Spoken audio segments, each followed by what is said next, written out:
The next problem we're going to look at is 12, and then we can kind of just read this out here because this is kind of just some definitions, but we're really going to be solving just A, and then I think you guys can work through B, C, D, and E by yourselves. Linear homogeneous PDEs with constant coefficients admit complex solutions to the form U of x t, A e to I theta, or theta equal kx minus omega t. We learned about these in quantum mechanics and other math classes, and this is what is called a plane wave, the real and imaginary parts of this complex function. So if you take the real values from this, you end up with A cosine kx minus omega t. And then when you take the imaginary part of U, you end up with A sine kx minus omega t. The constant A in both of these equations is an amplitude. K is the wave number, and omega is the temporal frequency. When the plane wave form is substituted into a PDE, these result in a dispersion relation of the form omega equal to omega of k, which states how the frequency depends upon the wave number. The following PDEs find the dispersion relation and determine the resulting plane wave. Sketch wave profiles at different times. So I'm just going to do A, and I'm just going to solve the dispersion relationship. So 12, again, we'll say that U of x t is equal to A e to the negative I kx minus omega t.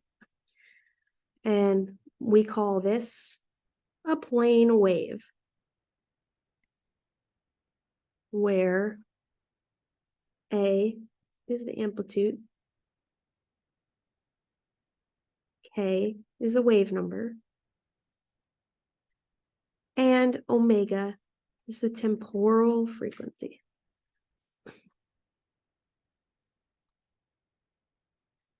So we can do part A, and part A is U sub t equal to d U sub xx, wave equation. What we can do first is find partial derivative with respect to t, and that'll give us, we take the derivative of this term with respect to t. This is like e to the negative I kx, which is like a constant, times e to the negative omega t, negative I omega t. And so we end up with just A. We take the derivative of e to a number, or alpha t, like we had in the last video. We say that we just take the constant down, and we keep the exponent the same. Then we can take the derivatives with respect to x of u, partial derivatives. We do that, we end up with A times negative I, oh, I forgot an I here. Please forgive me. And this is actually positive because negative, positive, omega I. So this is positive.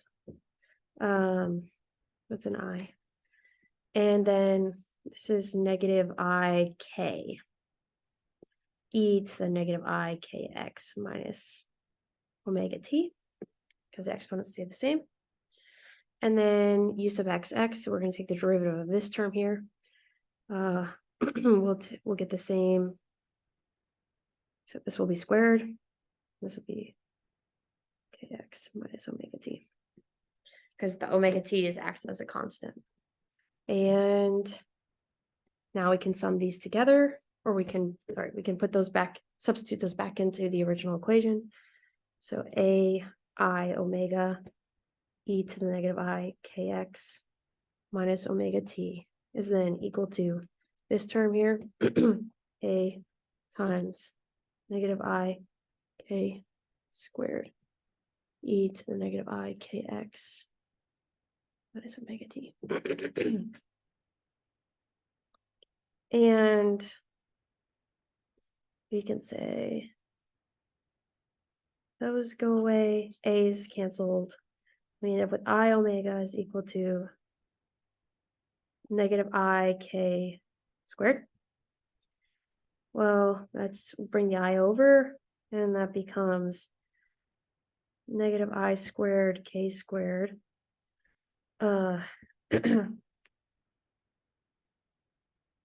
Becomes over I, and we will end up with omega equals negative I k squared. And that's our dispersion relationship. You can go on to sketch the wave profiles and whatnot. I guess we could easily write, you can easily write what the plane wave will look like. We could substitute omega into the equation from u of xt.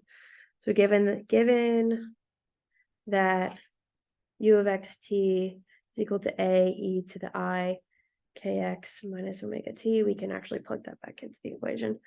And we end up with a e to the I negative I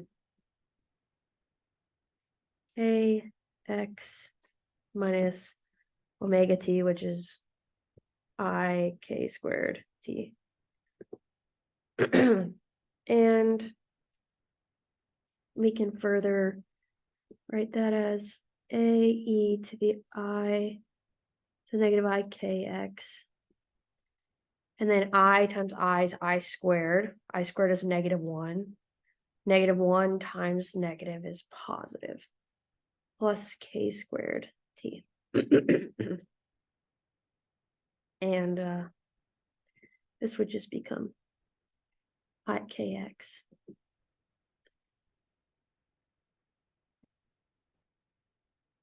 So a is equal to negative I kx e to the k squared t. That's what you could write.